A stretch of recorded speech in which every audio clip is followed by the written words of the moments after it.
Immigrant nonsense. Take your dreams back where you came from. Sofia Ortega had spent 2 years designing a plan to save struggling Braddock, Pennsylvania, honoring her father's final wish. Local bully Kyle Brennan destroyed it in 5 minutes, mocking her blueprints in a crowded diner while the entire town looked away. When a stranger in a biker jacket defended her, police arrived to arrest him, judging Tony Falcone by his worn leather, not his words. What Kyle didn't know, the old biker was about to change everything with a single salute. Before watching, subscribe and tell us where you're watching from in the comments. Braddock, Pennsylvania. 40 years ago, 30,000 people lived here. The blast furnaces of the Edgar Thomson Steelworks roared day and night. The American dream had a specific sound, the clang of hammers on steel. Now, 2,000 remained. Unemployment above 40%. The young fled as soon as they could. Those who stayed were the old, the stubborn, and the trapped. Main Street was boarded storefronts. Murphy's Hardware, Stella's Dress Shop, the Victory Theater. All gone. Plywood covered their windows, tagged with graffiti, faded for lease signs in the windows, phone numbers no one called. A pawn shop window displayed a handwritten sign, "We buy gold, cash today." Next door, an empty pharmacy, its shelves visible through dusty glass. On a bus stop bench, someone had spray painted, "Last mill closed 2001. Never forget." In the distance, the skeletal remains of the old mill stood like a monument. Smokestacks pointed at an indifferent sky. The smell of rust and old oil clung to the air. This was a town that had been left behind. Only one place still flickered with life. The Keystone Diner. Its neon sign buzzed against the gray October twilight, spelling Keystone. The second, E, had been dark for years. Inside, yellow fluorescent lights hummed. The smell of burnt coffee and old grease hung heavy. Vinyl booths, cracked and patched with duct tape. Laminate tables, scratched and stained by decades of elbows and coffee cups. Behind the counter, Betty moved with mechanical efficiency. She'd been doing the same job for 30 years. She wiped the formica with a rag, her face carefully neutral. In Braddock, you learned not to see too much. Old men sat in their usual booths, nursing cold coffee. They wore flannel shirts and work boots, though most hadn't worked in a decade. They came because the diner was warm and home was empty. They spoke in low voices about the mills, about when things were different. They never talked about the future. There wasn't one to talk about. In a corner booth sat Sofia Ortega. She looked out of place. Young, vibrant, alive in a way the town had forgotten how to be. Her black hair pulled back in a practical ponytail. University sweatshirt and jeans. Her hands stained with ink from fine tip-ins. Spread across the table was a vision. Blueprints, architectural sketches, zoning maps, feasibility studies. 2 years of graduate work at Carnegie Mellon, compressed into paper and hope. Rust to Renaissance, a community-first urban renewal model for post-industrial Braddock. Her plan showed green spaces where scrapyards stood. Tech incubator hubs in abandoned warehouses. A light rail system using existing railway spurs. Community gardens. Solar panels. It was ambitious, detailed, brilliant. To most in this town, it was a fantasy. Betty approached with a coffee pot. "Refill, hon?" "Thanks, Betty." Betty glanced at the blueprints. "Just for a moment. Still working on that project?" "Yeah, 2 years now." Betty nodded. "Your dad would be proud." Sofia smiled, but it was sad. 2 years ago, her father's hospital room. The harsh fluorescent lights. The steady beep of monitors. Miguel Ortega, construction worker, union member, 53 years old. Pancreatic cancer. Stage 4. 3 weeks left. On his bedside table, a blueprint. Not hers. His. a sketch of a community center he'd dreamed of building. He'd never had the education to make a trio, but he'd passed the dream to her. His calloused hand had held hers. The hands that had built half of Pittsburgh's infrastructure. The hands that were now too weak to hold a pencil. Sofia, finish school. Build something. Not for me. For people like us. His voice had been a whisper. The men I worked with. Immigrants, laborers. People with dreams bigger than their paychecks. Promise me, you'll build a better world. She'd promised. Through tears, she'd promised. He'd given her a gift before he passed. His architectural pencils. Worn, wooden, older than she was. The tools of dreams he'd never had time to chase.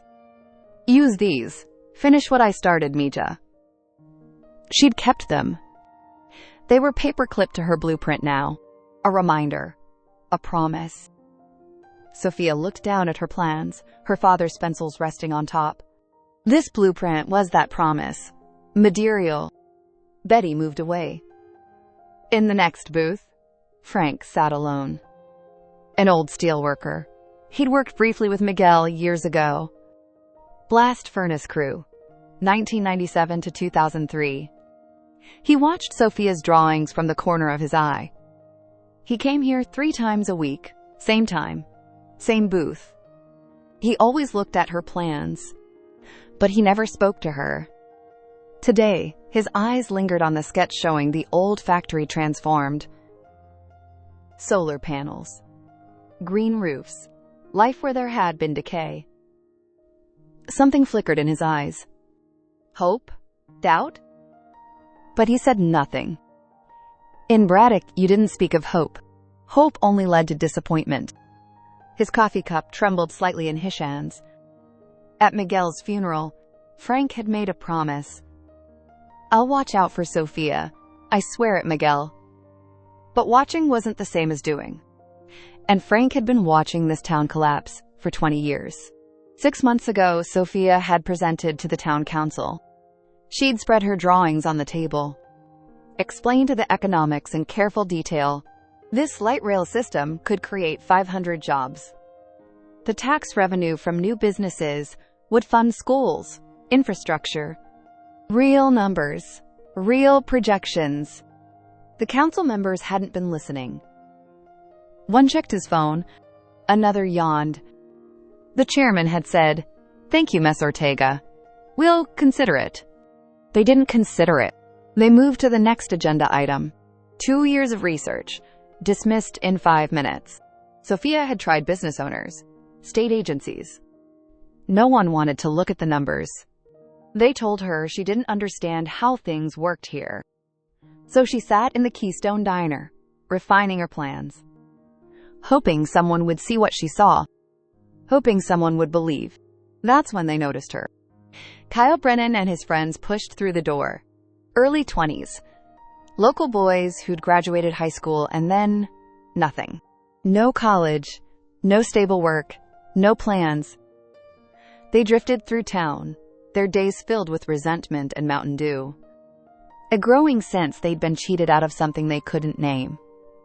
Kyle's grandfather had worked the blast furnace.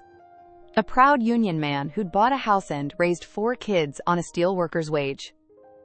Kyle's father had been laid off in the 90s. Had never recovered. Had drunk himself into an early grave. Kyle himself had no such legacy to lose. He'd never had anything to begin with. But he'd inherited the anger. They walked over to Sofia's booth. Boots heavy on the linoleum. The sound deliberate. Loud. Kyle leaned over her table. His breath smelled like energy drinks and tobacco. What's all this, sweetheart? Let me guess. College project. Sofia's stomach tightened. She recognized the tone. She'd heard it before. It's a comprehensive urban renewal. Comprehensive. Kyle smirked. Big word, you learned that at Carnegie Mellon? Along with how to spend other people's money. Jake picked up one of her sketches. Held it upside down, squinting. Solar panels? Green spaces? Who's funding this fantasy, let me guess? Government grants? Sofia's voice stayed steady, but her hands trembled. Private investors have shown interest. Private investors. Kyle laughed. In Braddock? Sweetheart, the only thing investors do here is leave. Just like everyone with half a brain. Cruel smile spreading. Oh wait, you're still here. His friends laughed. The sound ugly and performative. Kyle tapped the blueprint with a thick finger. Right on her plan for converting the old foundry. This right here? Turning the foundry into a tech hub? My grandfather worked that foundry 40 years. And you want to erase it for some startup fantasy? It's not erasing. It's honoring by transforming. Honoring? Kyle's voice rose. You don't honor something by destroying it. He looked at her. Really looked. She saw it in his eyes. The assessment. The dismissal. Jake leaned in.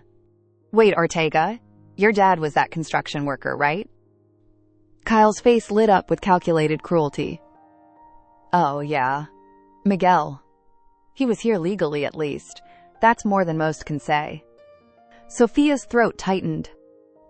Tears formed at the corners of her eyes. Don't talk about my father. Why not? He knew his place. Construction. Hard work. Real work. Not this. Kyle gestured dismissively at blueprints. He built things. You just draw pictures. Jake nodded eagerly. Yeah, he contributed. You? You take up space and call it progress. Kyle picked up the photo paper-clipped to her blueprint. Miguel in a construction hard hat, young, smiling. The men around him, Frank among them. Kyle's hand slapped down on the table. The photo fell to the floor. Why don't you take your immigrant nonsense back where you came from? His friends laughed louder. Yeah, go fix Mexico or whatever. Leave Braddock alone. I was born in Pittsburgh. Doesn't matter, you're not one of us. You'll never be one of us. Sofia's face flushed hot. Her chest tightened, breathing shallow. She wanted to respond, to explain the economic models, the sustainability metrics, the community consultation built into every phase. But the words caught in her throat. This wasn't ignorance, it was willful blindness. She looked around the diner, searching for help. Betty was suddenly focused on wiping the same spot on the counter. Third time, fourth time, her hands froze mid-wipe. She remembered Miguel.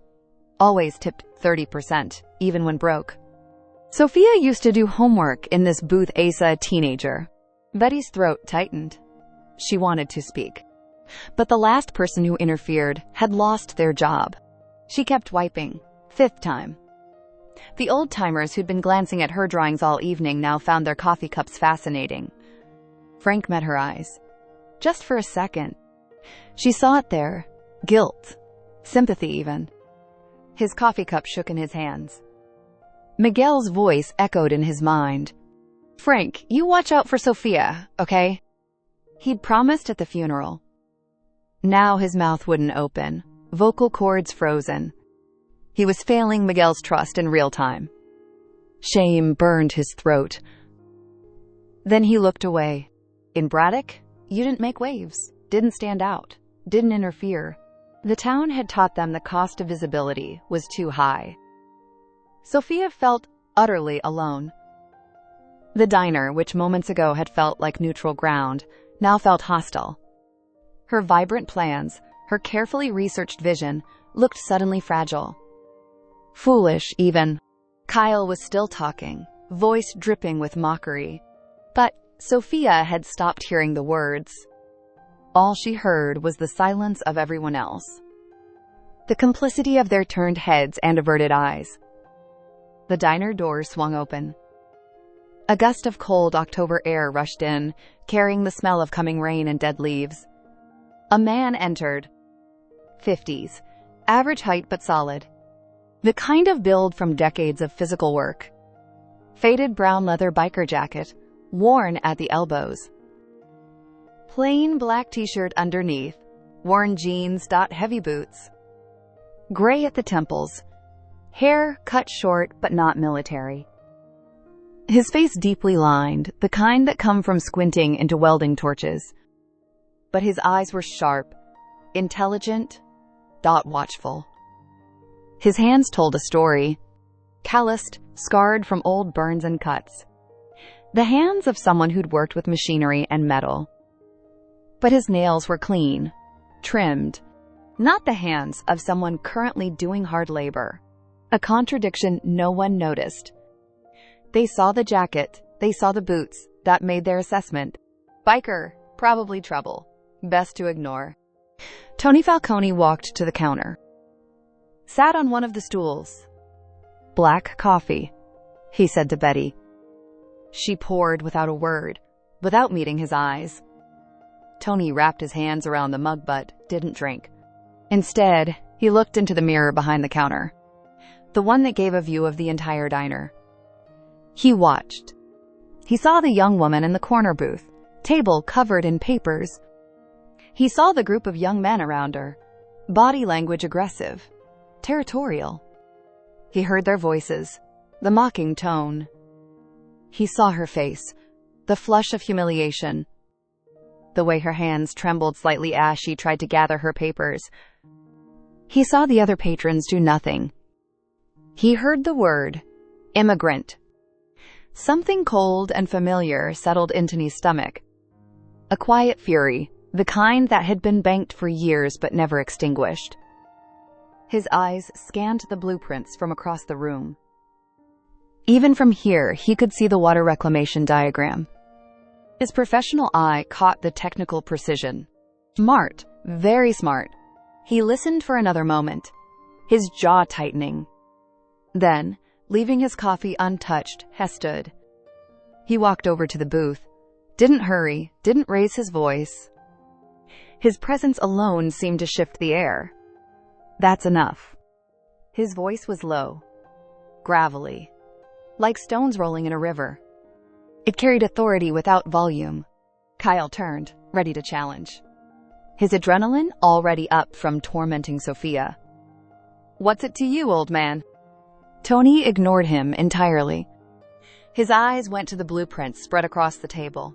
He wasn't just looking, he was reading them. His gaze moved across the plans with the focus of someone who understood technical drawings. Who could read the language of infrastructure?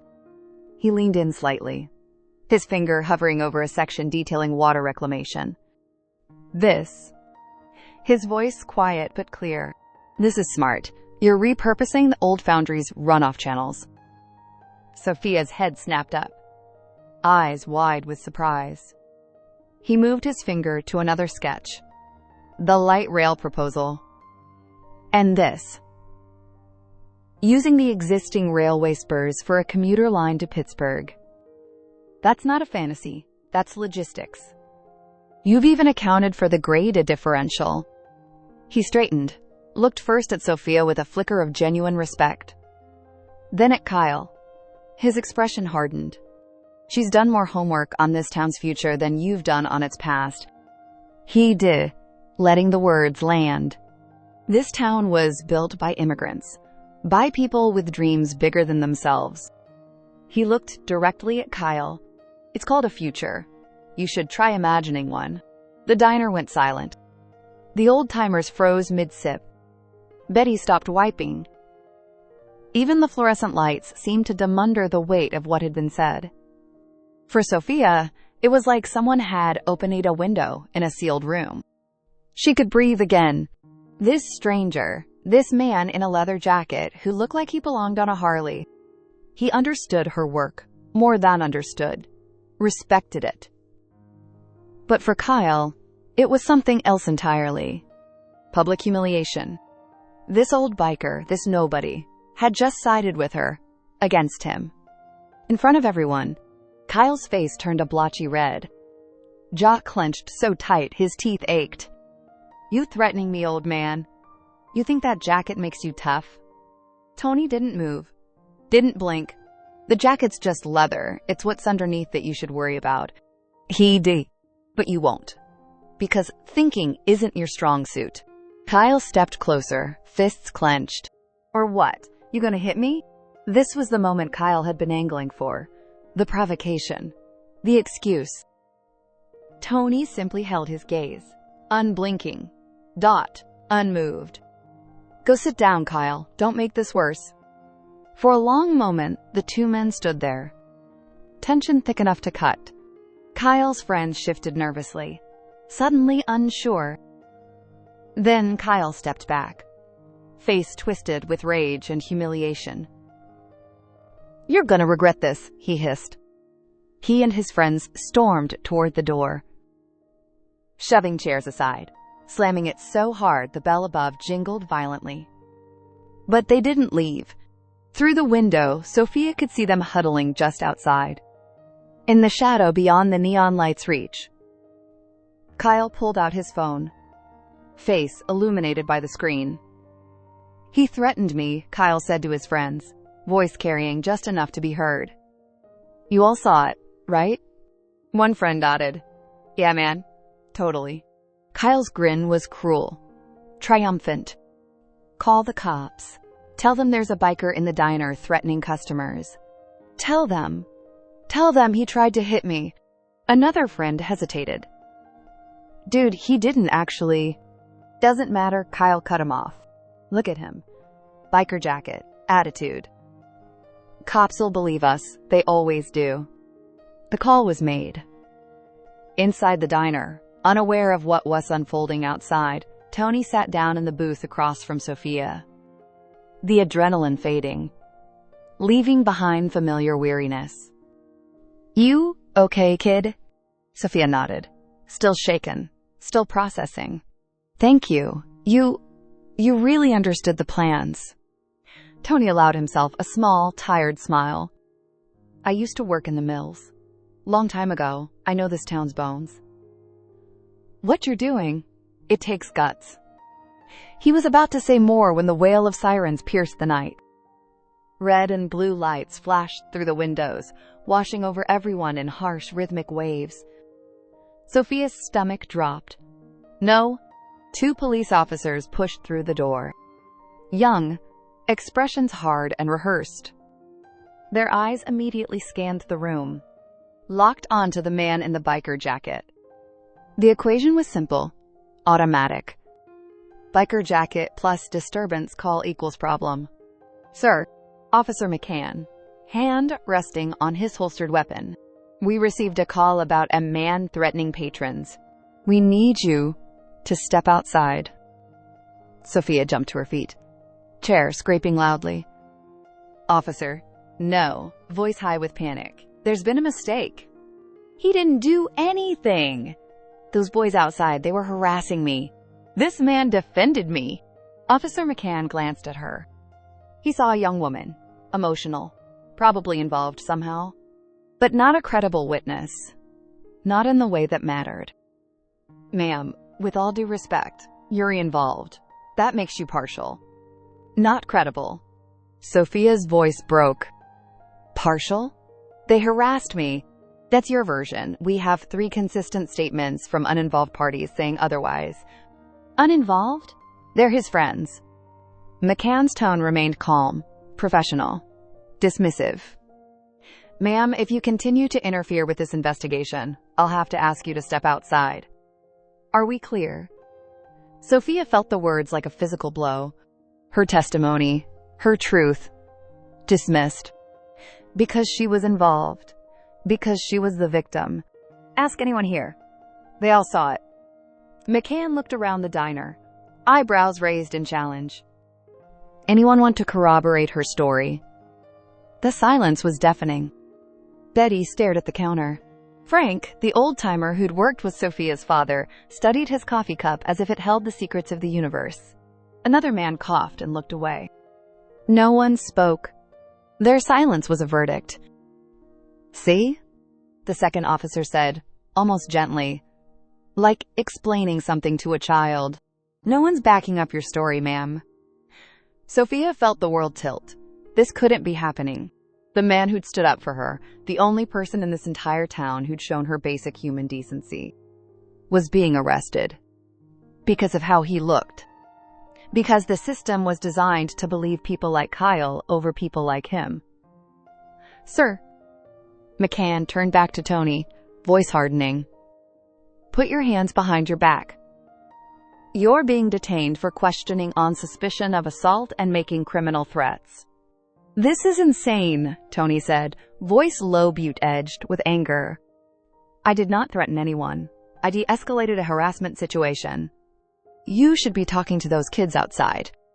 You can tell your story downtown." McCann reached for his handcuffs, the metal glinting under the yellow light. "Stand up, now." Tony remained seated, face calm but eye-shard. "I'm trying to enjoy my coffee. Boutignorance is loud. Always is." Officer McCann's hand moved toward his weapon. "Don't." "I'm reaching for my phone," Tony said slowly, deliberately. "I'm calling my lawyer. And I suggest you call your chief." McCann's face flushed. "Sir, I've been a police officer for 6 years. You know how to handle a disorderly conduct." "This isn't disorderly conduct." "Sir, I decide what it is. That's how this works. You have the right to remain silent. I suggest you exercise it." "Before you make this worse for yourself." Tony met his eyes. For the first time, something dangerous flickered there. "I suggest you call your chief. We don't need the chief to handle a washed-up biker." Tony's voice dropped to a whisper that somehow filled the entire diner. "I think you do." McCann grabbed Tony's arm. "I'm not going to ask you again. Stand up."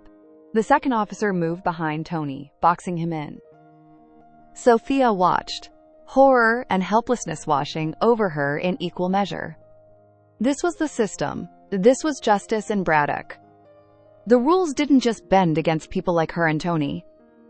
They were designed that way. Outside, a car door slammed. Not a patrol car, something heavier. Official. The diner door opened again. This time, a man in a different kind of uniform entered. Police Chief Robert Miller, late 50s, face deeply lined with the kind of exhaustion from decades of trying to hold a broken town together. He'd been on his way home when the call came through. Disturbance at the Keystone Diner. His stomach had immediately sunk.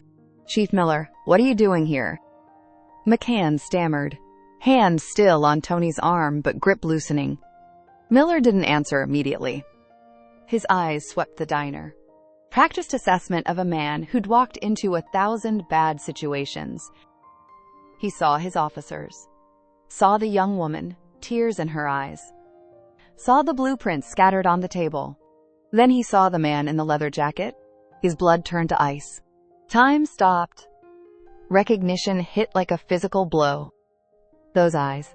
Hospital board meeting last month. That voice. Scholarship fund announcement. That scar on his left hand. Factory accident photo in the newspaper. Cold sweat broke across Miller's forehead. His heart pounded. Vision tunneled. Oh God. Falcone. The Falcone. 3 weeks ago, Miller had attended a ribbon-cutting ceremony. He'd shaken this man's hand. Thanked him for the new police equipment. The radios. The computers. The training facility. His officers were arresting the man who funded their department. Chief Miller's career flashed before High's eyes. Pension. Mortgage. Family. The color drained from his face. For a moment, Chief Miller stood frozen, mouth slightly open. Then, almost reflexively, his body snapped to attention. His back straightened. His hand moved in a sharp, instinctive motion. He saluted. "Mr. Falcone." Voice suddenly hoarse, stripped of all authority. I had no idea you were here." The change was so sudden, so absolute, it was as if someone had flipped a switch in reality itself. Officer McCann let go of Tony's arm, as if it had turned to molten steel. His face, moments ago flushed with the confidence of authority, went pale. Sweat began to bead on his forehead. The second officer took an unconscious step backward. Sofia stared, her mind unable to process what she was seeing. The police chief, the highest law enforcement authority in the county, had just saluted a man in a biker jacket. "Sir?" McCann whispered, voice audible. Chief Miller ignored his officer entirely, his attention fixed on Tony with an intensity that bordered on fear. "Sir, are you all right?" Voice tight with controlled panic. "Are my officers causing you a problem?" Tony Falcone slowly stood up. The worn leather jacket, the faded jeans, the heavy boots. None of it had changed. But somehow, everything about him seemed different now. He didn't look like a biker anymore. He looked like a king who'd been traveling in disguise. "Causing me a problem? No, Chief. They're causing themselves a problem. I'm just a witness." He brushed off his jacket slowly, deliberately. "Your officers are about to arrest me based on a fabricated report from a group of kids outside." He gestured toward Sofia. "They have ignored the testimony of the actual victim, and they have refused to listen to a single word I've said." He tugged at his leather jacket. "All because of this." The diner was silent except for the hum of the fluorescent lights and the gurgling of the coffee maker. Every eye was on Tony. "Falcone," McCann whispered, the name finally clicking into place. His legs felt weak. Oh God, no. He wasn't just a Falcone. He was the Falcone. Anthony Tony Falcone, CEO of Falcone Infrastructure, the company that had risen from the ashes of the old steel industry. The company that supplied high-grade steel components to bridges, buildings, and infrastructure projects across the entire nation. The largest employer in Allegheny County, 3,500 jobs. Not just jobs, careers, benefits, pensions. 40% of the county's entire workforce, directly or indirectly, depended on Falcone Infrastructure. The hospital's new wing, funded by Falcone. The Little League fields, Falcone Field. The community college's engineering program, Falcone Scholarship Fund. His name was on half the buildings in the region. He wasn't just a citizen, he was the town's entire economy. Its benefactor, its only hope. McCann stammered, turning to Miller, desperation in his voice. "Chief, the witnesses outside. They said..." "The witnesses," Tony cut in, voice sharp as a blade, "are liars." He let the word hang in the air for a moment. "And your officers, Chief, are either incompetent or they are prejudiced. In either case, I have a problem." He dies, boring into Miller's. "And so do you." Chief Miller's face was grim. He knew exactly what this meant. A lawsuit. A media firestorm. Federal civil rights investigation. The town's largest benefactor, publicly mistreated by the police department. This was a career-ending disaster for everyone involved. "McCann." Miller's voice was lethal in its quietness. "Go outside. Detain Kyle Brennan and his friends for filing a false police report. Do it now." "But sir, Now." The officers scrambled out of the diner, their authority in ruins. Through the window, Sofia and everyone else watched as Kyle and his friends were confronted. The smug grins evaporated. Handcuffs came out. The hunters had become the prey. Inside, Tony turned his attention away from the police and toward the rest of the diner. His gaze swept over the patrons, the old-timers, Betty, the waitress, all of whom now stared at him with a mix of awe, fear, and shame. "You all saw it." His voice wasn't loud, but it filled every corner of the diner, settling into the cracks in the walls, into the guilt-stained silence. "You saw those boys harass this young woman. You heard them mock her. And you did nothing." He pointed to a small, dark dome in the corner of the ceiling. But that wasn't silent. He looked at Betty. "Ma'am, your security system, I assume iTricker's audio?" Betty nodded, hands trembling. "Yes, sir. It does." "Chief," Tony said, turning back to Miller. "I want that footage. I want it played back. Right here. Right now. For everyone. Miller nodded to one of his officers who'd just re-entered. It took 5 minutes. Betty, hands shaking, connected the DVRTO, the small television mounted in the corner. The one usually reserved for football games. The screen flickered to life, grainy, black and white, but clear enough. The diner watched. They saw Kyle and his friends approach Sofia. They heard every word. Big word. You learn that at Carnegie Mellon. Private investors. In Braddock? You're still here. He knew his place. You take up space and call it progress. Immigrant nonsense. Take your dreams back where you came from. They saw Sofia shrink, hands trembling, voice catching. They saw Tony stand up, walk over. Movements calm, controlled. They heard his voice. This is smart. It's called a future. You should try imagining one. No threats. No violence. Just words. And then, the most damning part. The camera angle showed the front door. Kyle and his friends, huddled, just outside, visible through the window. The microphone, cheap, but functional, picked up their voices. He's a biker. Cops will believe us. Tell them he tried to hit me. Laughter. Casual. Confident. The footage ended. The television returned to its blue screen, but no one moved to turn it off. The silence in the diner was suffocating. Frank put his face in his hands. Another man stood abruptly and walked out, unable to face what he'd just witnessed. Betty wiped tears from her eyes. They'd all seen it happen. And they'd done nothing. Their silence hadn't been neutral. It had been complicity. Sofia watched the screen, even after it went dark. She felt no triumph, no vindication, only a bitter, hollow ache. The truth hadn't been believed when she spoke it. It had required a machine to prove, and a millionaire to enforce. Her voice had been worthless, her word meaningless. Only power had made the truth matter. McCann stood near the door, face ashen. Mr. Falcone, we didn't know. You didn't know, but you were certain. That's an interesting combination, officer. Tony's voice was calm, almost conversational. Certainty without knowledge. In my business, we call that negligence. In yours, I believe it's called procedure. The words landed like hammer blows. Tony looked at the patrons, face heavy with shared history, with disgust and sorrow. This, he said, gesturing to the screen, is what our town has become. A place that silences talent and protects bullies.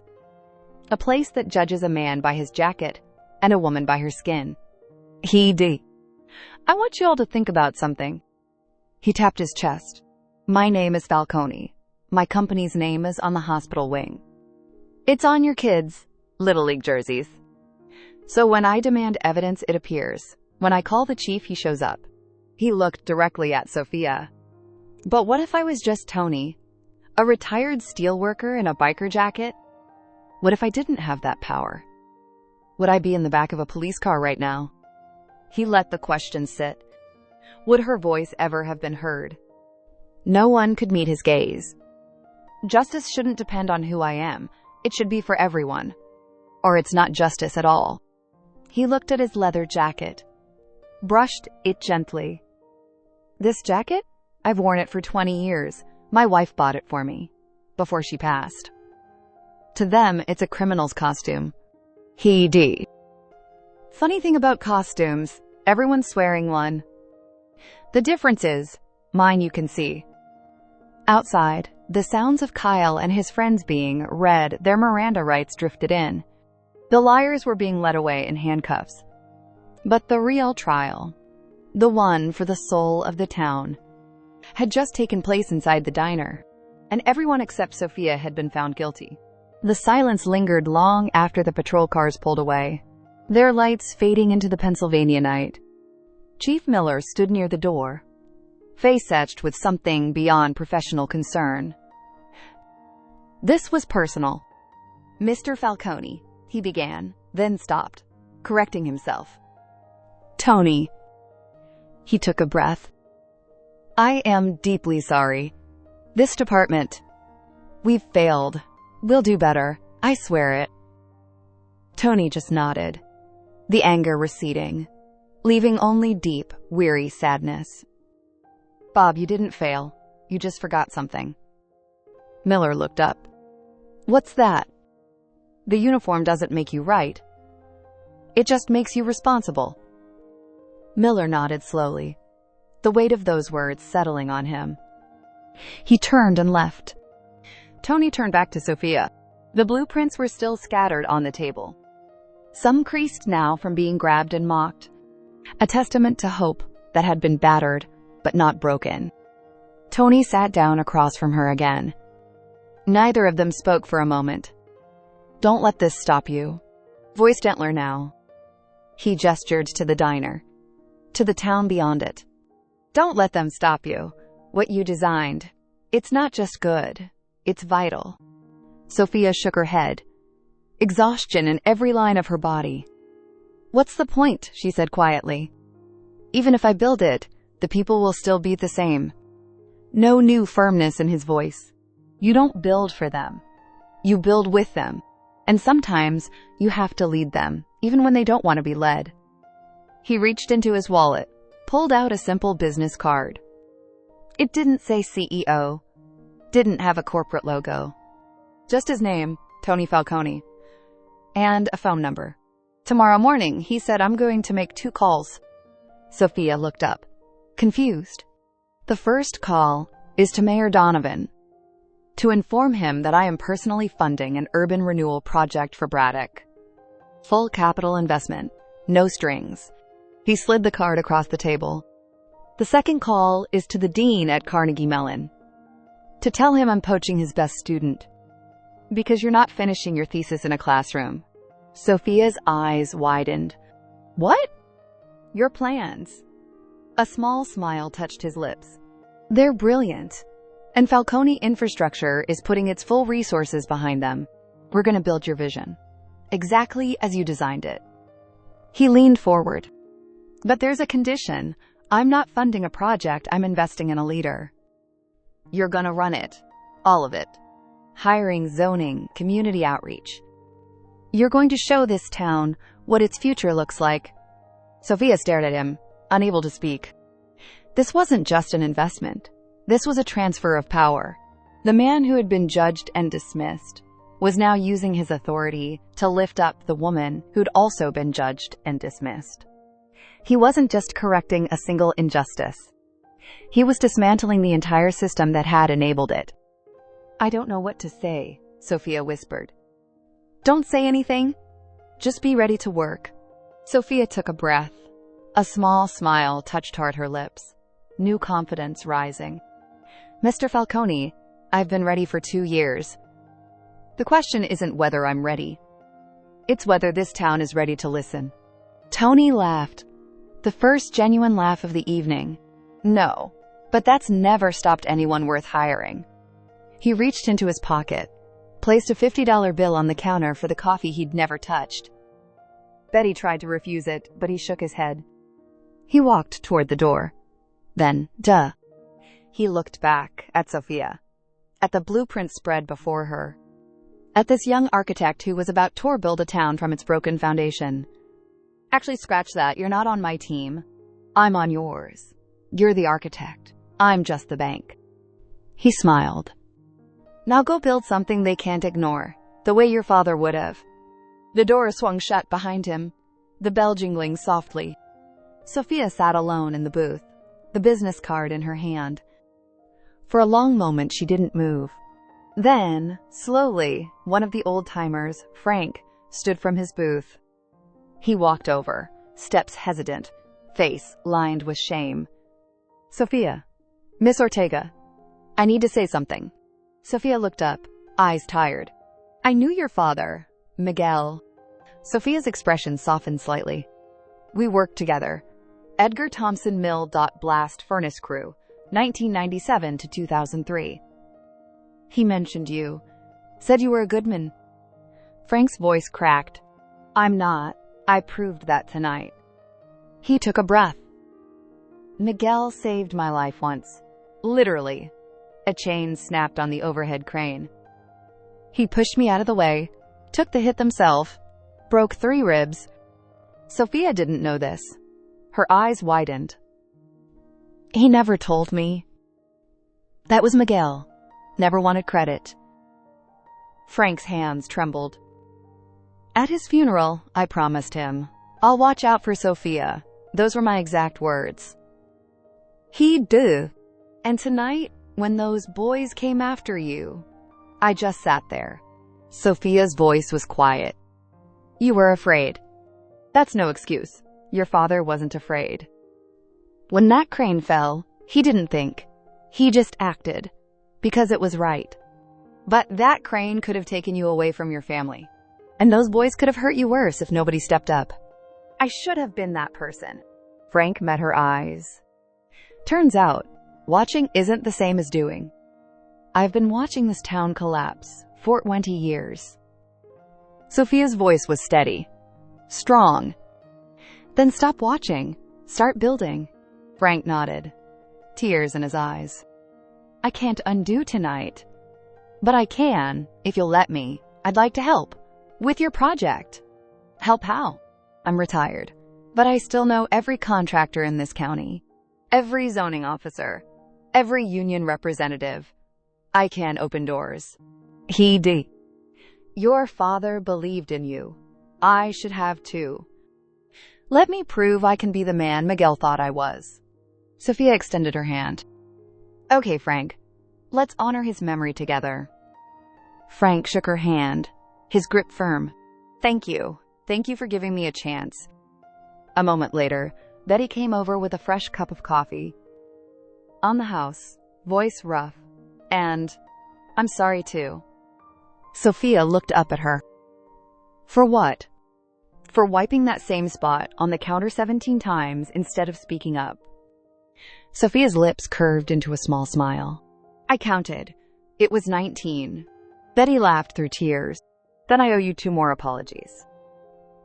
Sofia took the coffee, wrapped her hands around the warm mug. Another patron, a younger man Sofia had never seen before. He approached the table. Can I see those plans? He gestured to the blueprints. Sofia blinked, surprised. Sure. He sat down, studying the drawings with genuine interest. This light rail system, you think it could work? Sofia felt something shift inside her. Yes, I know it can. Outside, the night was still cold, still gray. The town was still broken. But through the diner window, the first tints of dawn began to creep over the horizon. Not a bright, blazing sunrise, just a slow, stubborn lightening of the sky. Enough to see by. Enough to begin. What would you have done if you were one of the bystanders in that diner? If this story touched your heart, please like and subscribe. See you in the next story.